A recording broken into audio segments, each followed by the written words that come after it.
Monday is a tricky day.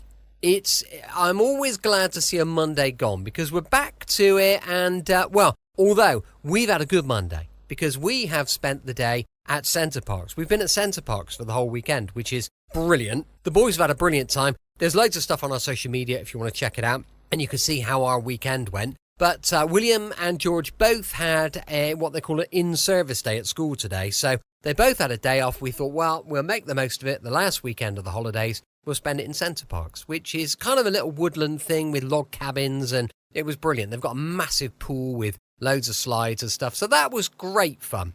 And we thoroughly enjoyed it. Now, back to work. Welcome to another episode of Brett's Old Time Radio Show. A huge thank you for joining me once again for our regular late night visit to those dusty studio archives of old time radio shows right here at my home in the southwest of the United Kingdom. I'm Brett. I'm your host for our Nighttime Podcast.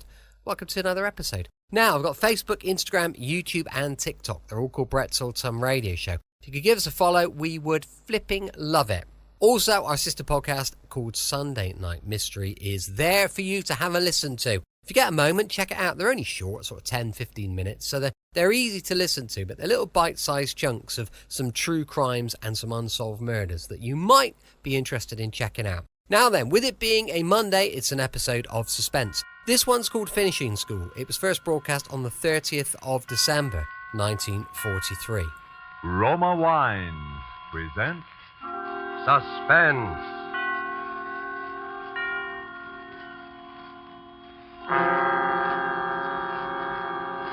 Roma Wines, made in California for enjoyment throughout the world. Salud. Your health, senor. Roma Wines toast the world. The wine for your table is Roma Wine, made in California for enjoyment throughout the world. This is the man in black, here for the Roma Wine Company of Fresno, California, to introduce this weekly half hour of Suspense. Tonight in Hollywood, Roma Wines bring you a distinguished all-feminine cast of stars headed by Margot, Miss Elsa Lanchester, and Miss Janet Beecher. The suspense play which stars these ladies and which is produced and directed by William Spear is called Finishing School. Despite the absence of male participants in Ethel Lena White's story, we can promise you there is nothing dainty about the proceedings. And so, with Finishing School, and with the performances, in the order of their appearance, of Margot as Caroline Watts, of Janet Beecher as Melody, and of Elsa Lanchester as Dean Sterling, Roma Wines again hope to keep you in suspense.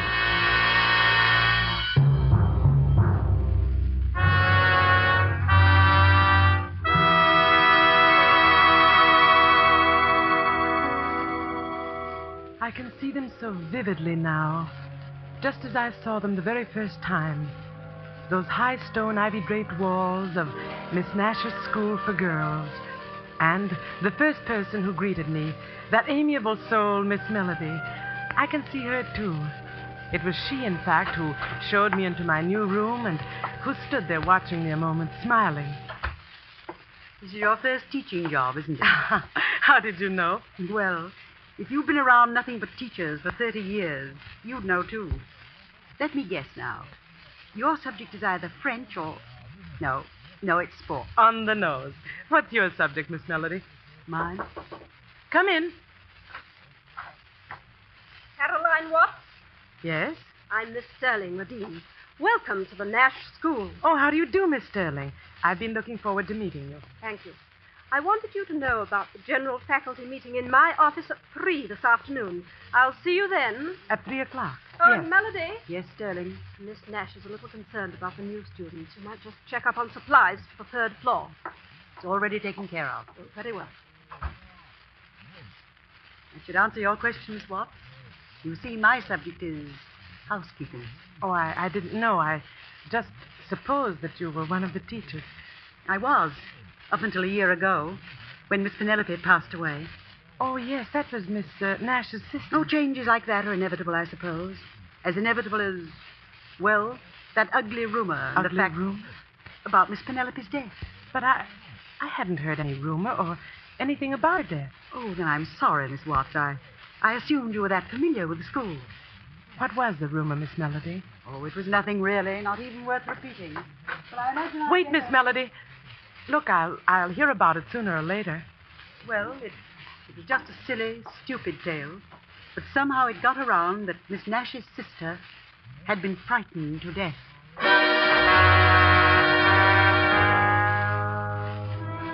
This, then, was Caroline Watt's introduction to the Nash Institution, a place which future events proved to be, with a vengeance, a finishing school.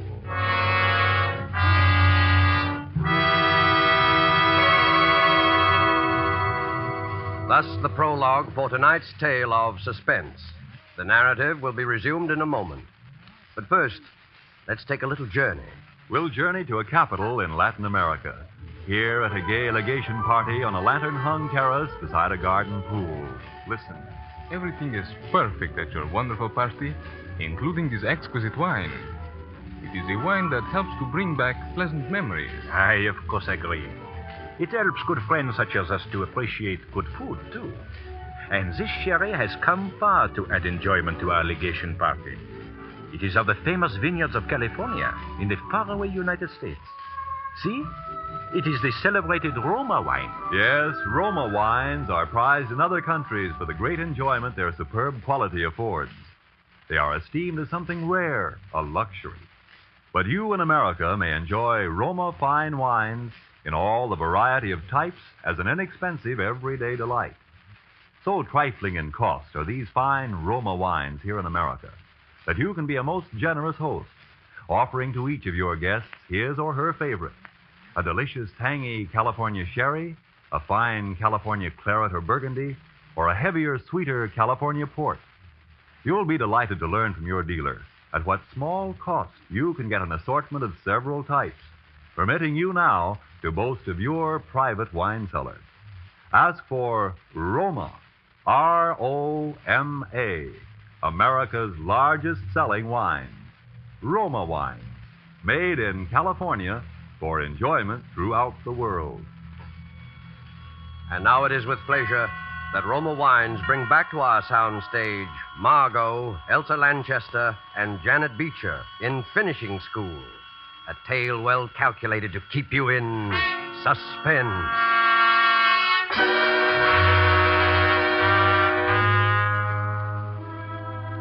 Frightened to death. Miss Nash's sister. Well, if I had known then what I know now, I would have been able to judge with real accuracy the importance of Miss Melody's remark. But the excitement of my first classes left little room for other thoughts. A week or so later, out on the athletic field, one of my students, Flora Nash, the niece of the owner, became quite ill. I sent her to the infirmary, but within 10 minutes she had returned. Miss Sterling, she said, had ordered her back. I was furious and, well, I told her I was going to have it out with that woman. Miss Watts, wait. I know it isn't my place to say this, but please, for your own sake, don't antagonize Sterling. Oh, now, really? I tell you, I know what I'm talking about. Listen, you know Miss Melody, don't you? Of course. Miss Watts, she practically started this school with my two aunts. When Miss Penelope died, everybody thought she'd move up to take her place. But she didn't. Somehow or other, Sterling saw to it she was left with the job of housekeeper. Miss Watts, don't have any trouble with that woman. Please. Oh, all right, Flora. I'll go see Miss Nash. Oh, no. Why, Flora, Miss Nash is your own aunt. But Sterling would find out. Please, you mustn't. Oh, I never heard such nonsense in all my life. Hurry straight to bed.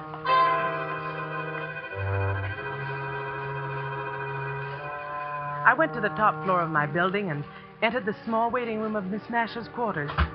It was empty, but just opposite was the door to the private apartment, almost halfway open, and I walked over to it, ready to announce myself. Then I stopped, dead still.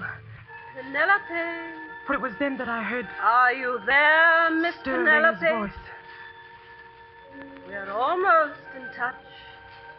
Yes, I hear her now. Very faint, but nearer. Nearer. It was an incredible sight.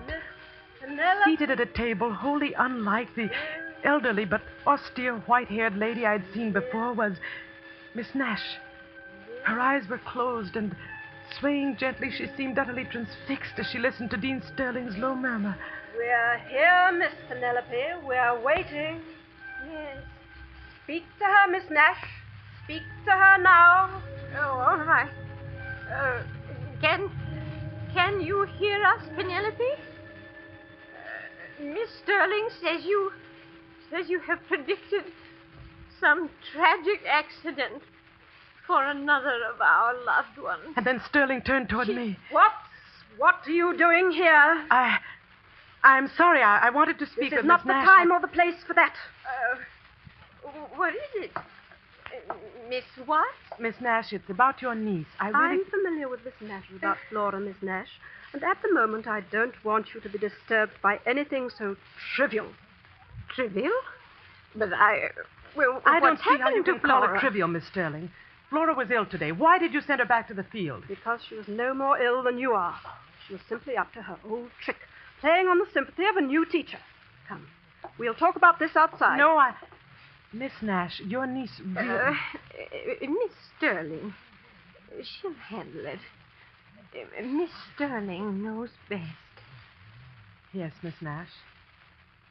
Good night. Good night. If you'll just step out here. Now. Miss Sterling, you evidently don't realize that Flora Nash suffers from a slight heart condition. It's entered on her card. I'm sure it is, because I entered it. I'm a fairly competent judge of her state of health, Miss Watts, for the simple reason that I happen to be a registered nurse. Can you say the same?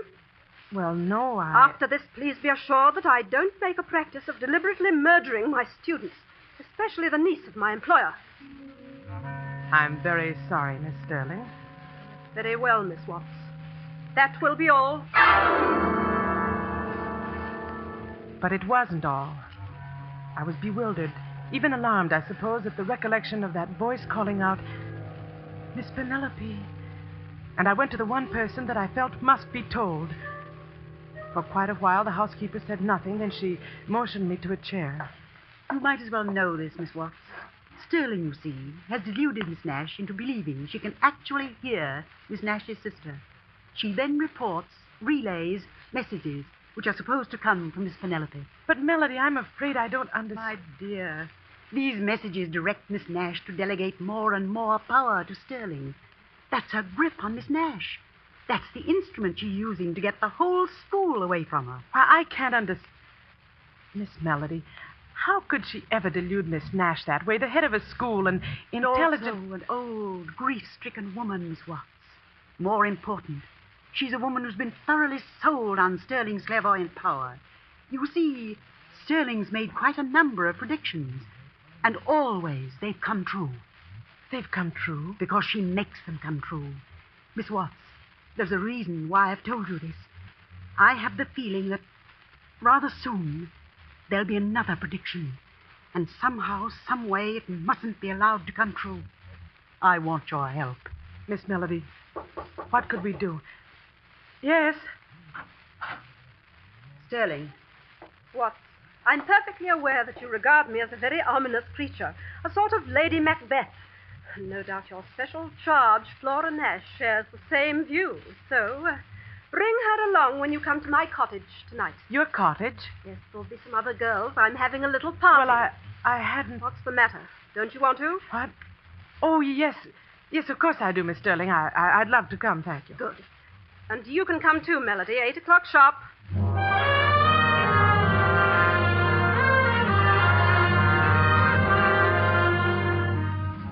We were prompt, Flora and I, and the sharp tenseness and alertness we carried with us into that cottage vanished almost at once. To my surprise, I discovered that when Sterling chose to be, she was one of the most compellingly charming women in the world. And that night, she chose to be. Flora, since you're the one student in the whole pack of teachers, we'll make you the guest of honor. Now, what would you like to do? Gee, I don't know, Miss Sterling. Anything, I guess. Have you any ideas, Miss Watts? Well, we can always play cards. That, of course, is exactly why we shouldn't. Sterling, I've got it. What? Remember last spring, that seance you gave us? Oh, no. Oh, it was swell. No, I don't think so, Helen. In the first place, I haven't picked up a single new trick. Oh, that's all right. It'll all be new to Watts and Flora. Come on, give them a chance to see you demonstrate your real powers. Yeah. All right, then. Oh, no, I'd rather not. Flora, you're not scared, are you? A little, maybe. Well, don't be. It's all in fun, like watching card tricks. Need any help in here? Oh, thank you. Yes, we'll use this large table. Come on, Flora, you stick with me. All right, Miss Watts. So presently, in a room quite dark, we ranged ourselves about a large bare table, at the very head of which sat the dean. And then, for several long moments, there was quiet, broken at last Yes. by the low drone of Sterling's voice. Yes. I hear you. Yes. Yes. But you must announce your presence. Let us know you're here. Speak louder.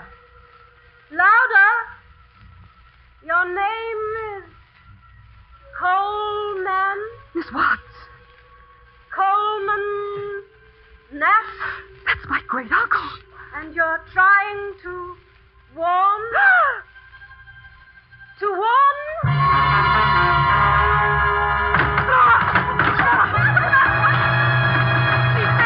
She's faded. Turn on the lights quickly. It's her heart. Get the doctor quick. Call him somebody. The phone's in the bedroom. And Helen? Yes? I'll want some digitalis. You'll find it in the medicine chest in the infirmary. Here are the keys and hurry. I'll be right back, Sterling. Here, Watts. Here, let's pick her up. We'll put her on the sofa. That's it. Must have been frightened. Yes. Frightened nearly to death. There. Miss Sterling, you did this deliberately. Deliberately? You knew that girl's heart condition. Why, Watts? You can't anticipate a thing like that. I was simply going to tease her, warn her not to fake any more illnesses. Yes, well, you see how she's faking this one. You planned this, Miss Sterling. The party, having her here, finding out her uncle's name. I happen to know her uncle's name. It was a joke, a game. Everybody knows that. A game? She's coming to. You tell these women it was a game, but will you tell that to Miss Nash? Don't know what you're saying. Oh, yes, she does. You'll show Miss Nash the proof of another successful prediction. Melody. You'll have her completely at your mercy. Flora's the only remaining heir to the school. The only person who stands in your way. Caroline, don't leave. Oh, it's all right, Flora. I'm only going to get my coat. We'll be right back. Please, don't worry about a thing. Come along, Miss Melody.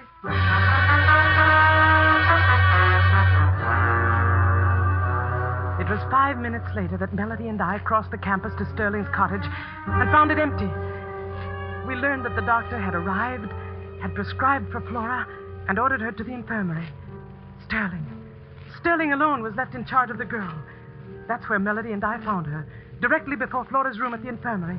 We wasted no time. Literally, we pushed her aside and hurried into Flora. Can't you see she's asleep? The doctor gave her something to make her sleep. Is that what this is? What? This bottle on the nightstand. You can see from the label what it is. Digitalis. A heart stimulant, Miss Melody. And not, oddly enough, a deadly poison. The doctor left it here, and it's been given to Flora every 2 hours.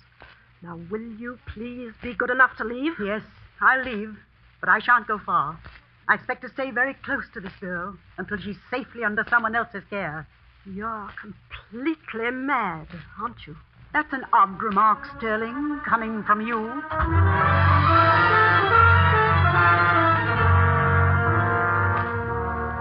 We maintained a watching post not far from the room. And from there, first Melody, then I made regular trips to the bedside. Flora was better, there was no doubt of that. And so at last I dropped off to sleep. A sleep that lasted for an hour or more. For dawn was filtering into the long infirmary corridor when I awoke. Suddenly, Melody was shaking me. Caroline, it's happened. What are you saying? Caroline, it's happened. What are you saying? She's dead. Flora's dead.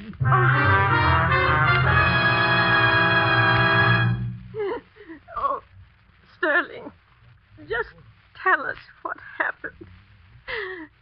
It was only a few minutes ago. It was time for her medicine, and I went over to wake her up for it. Her heart, it had just stopped beating. The medicine? The digitalis, you mean? That's right, Melody. Where is it? What? Where is it? Where's the bottle of medicine? Why, It used to be on that nightstand there. But it isn't now. Where is it, Sterling? What have you done with it? I don't know. Let's see. Under the bed. It might have rolled under... But it didn't.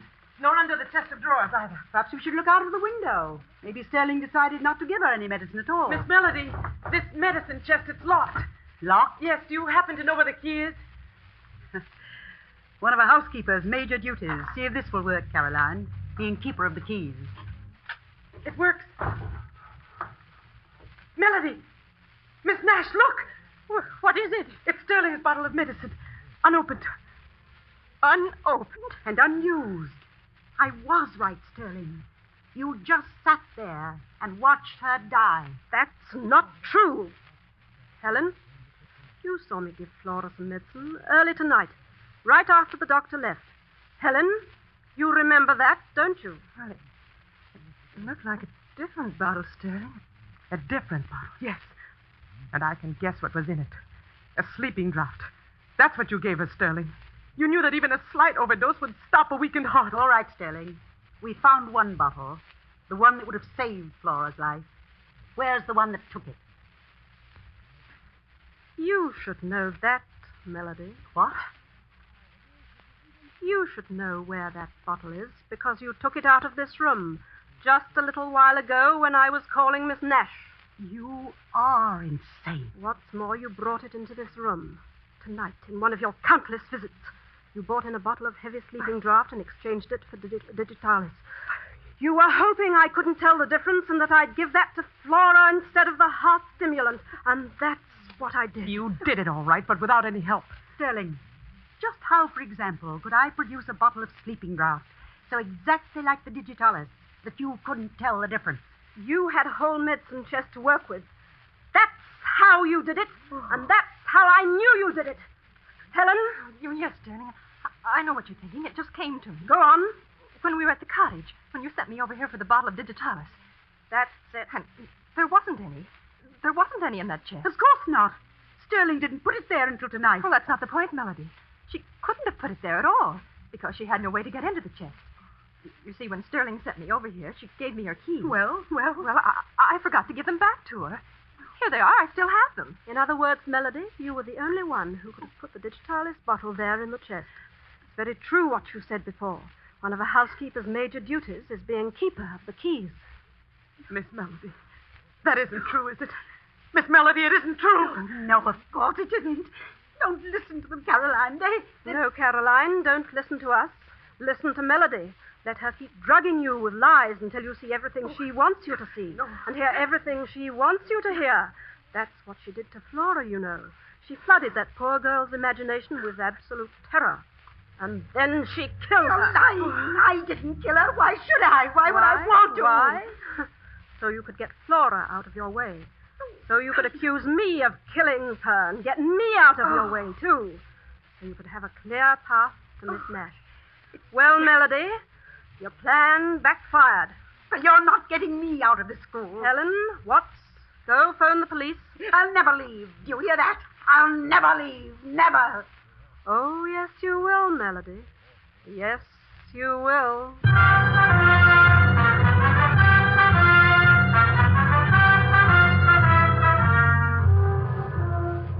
And Sterling was right, too. For within the month, Melody was an inmate of a quite different kind of institution than the Nash School. Life settled down then into a state of normalcy that lasted through the rest of the year. Lasted, in fact, up to just 4 hours ago, when I was crossing the grounds toward the main gate.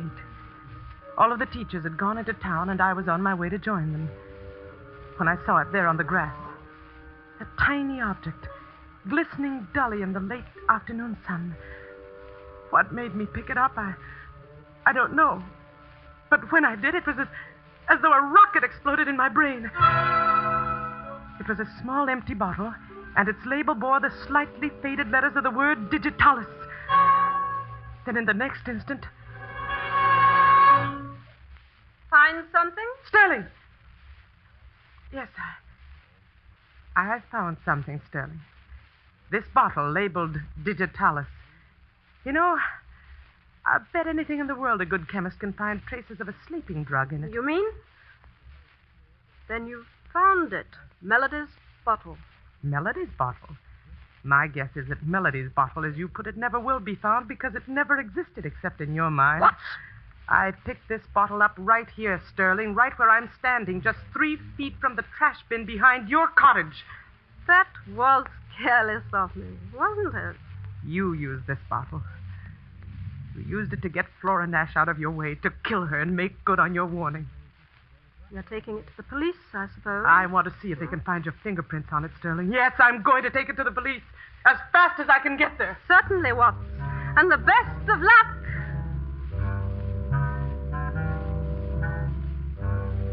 She went on inside her cottage, and I struck out across the grounds for the main gate and the road into town. I reached the gate just in time to hear the school caretaker bang it shut. Miss Sterling, he explained, had just telephoned the order.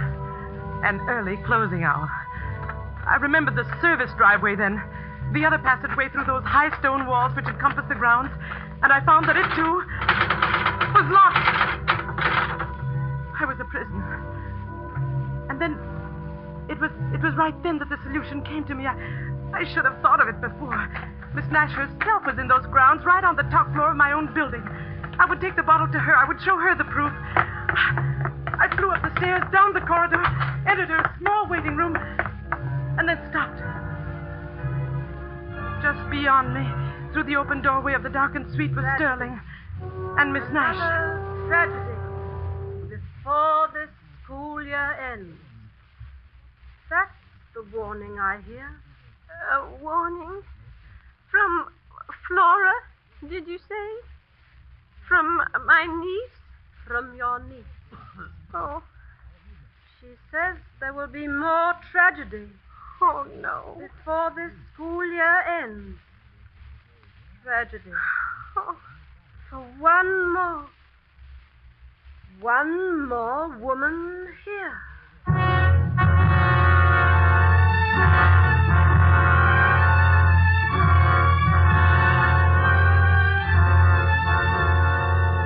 My strength left me completely then. I don't know whether I fainted or not, or how I got back to my room. But I'm here in it now. And it is just 10 minutes before midnight. 10 minutes before this school year ends. My door is locked. She has locked it from the outside. But now that door is going to open. And she's coming in.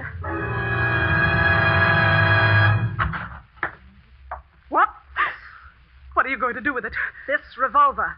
I'm going to use it to fulfill a prediction. Don't, please. Don't, please. Laura made a prediction to Miss Nash tonight. No. Laura made it through me. No. Do you understand that? Laura made it. I heard her. I really heard her saying that there would be one more death before the school year ends. Please. And that prediction is going to come true. Now!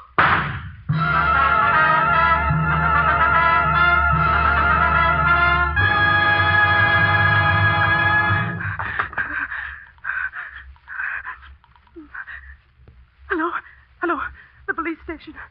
You'd better send someone over to the Nash school right away. There's been somebody's shot herself dead. And please tell Miss Melody that she'll be out soon. Tell her that Lady Macbeth is gone.